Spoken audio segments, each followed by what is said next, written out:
जय हिंद दोस्तों, वंदे मातरम। एर्दोगान तुर्की के तो आपको याद ही होंगे। जब भारत में कश्मीर से 370 को हटाया गया था, तब ये उन देशों में से एक थे जिन्होंने धारा 370 के ऊपर काफ़ी बढ़ चढ़ कर बोला था और भारत का काफ़ी ज़्यादा विरोध भी किया था।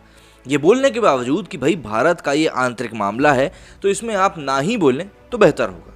लेकिन एर्दोगान साहब माने नहीं और लगातार टिप्पणियों पर टिप्पणियाँ करते गए। यहाँ पर उनको साथ मिला पाकिस्तान का, तो यहाँ पर चोर चोर मुसेरे भाई बन गए और एक दूसरे के दम पर ये सोचने लगे कि हम एक महाशक्ति से भी बड़े बनते जा रहे हैं। खैर, बहरहाल समय बदलता है, चीज़ें पलटती हैं।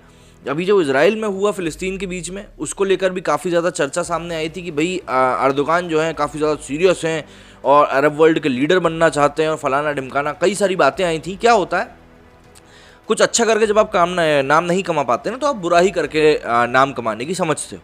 लेकिन अभी हाल फिलहाल में जिस तरीके से मौजूदा हालातों में एकदम से बदलाव आया है, उसको देखते हुए ऐसा लगता है कि एर्दोगान साहब अब ठंडे पड़ते हुए नजर आ रहे हैं, या यूँ कह लें कि जो उनके गुस्से वाले तेवर थे वो हवा होते हुए नजर आ रहे हैं। फिरात सुनेल भारत में तुर्की के नए राजदूत हैं। उन्होंने ठंडे पड़े भारत और तुर्की के संबंधों को लेकर कहा है कि भारत और तुर्की को अपने संबंधों को फिर से स्थापित करने की जरूरत नहीं है।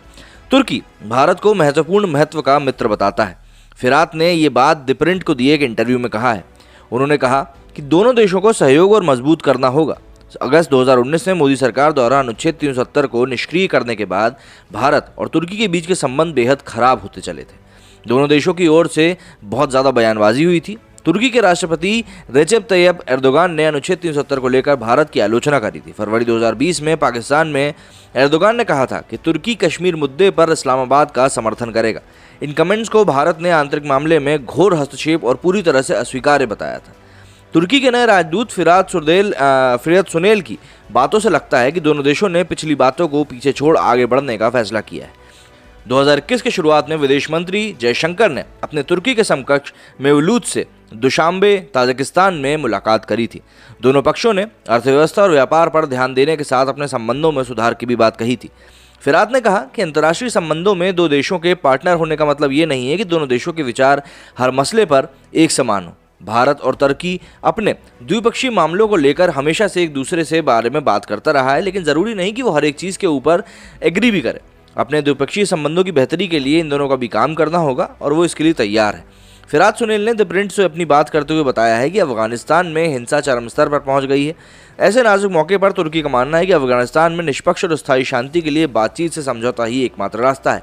तालिबान भी अफगान समाज का ही हिस्सा है। तालिबान को देश की सरकार के साथ बातचीत करना चाहिए और समझौते के तहत राजनीतिक व्यवस्था में आना चाहिए।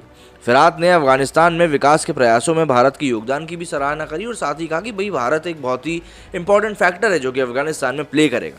इसी बीच में एक खबर ये भी कल निकल कर आई कि भाई तालिबान के कई सारे जो 9 सदस्यीय एक मंडल था, वो चाइना के विदेश मंत्री से जाके मुलाकात करके आया। तो यहाँ पर चाइना की भी एंट्री अब अफगानिस्तान में हो गई और चाइना तो अब ऐसा हो गया है कि उसको हर एक देश में इंटरफेयर करना है। क्यों? क्योंकि उसके पास पैसा है और पैसे के दम पर वो वहाँ के लोगों को खरीदना चाहता है। चाहे आप श्रीलंका की बात कर लीजिए, अफ्रीका के देशों की बात कर लीजिए, पाकिस्तान की बात कर लीजिए, वो देशों में इन्वेस्टमेंट करता है और उनको लोन के नाम पर देता है कि भाई जब आपके पास पैसा हो तब आप वापस कर देना।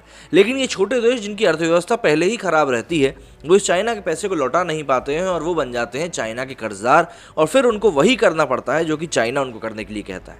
ऐसे में अफगानिस्तान इस चंगुल से निकल पाएगा कि नहीं निकल पाएगा, भारत इसमें क्या रोल प्ले करेगा। और अब तुर्की की एंट्री के बाद जब तुर्की साफ तौर पर कह रहा है कि भाई हम भारत से संबंध सुधारना चाहते हैं, तो अब वैश्विक समीकरण क्या बैठेगा ये ज़रूर देखना पड़ेगा।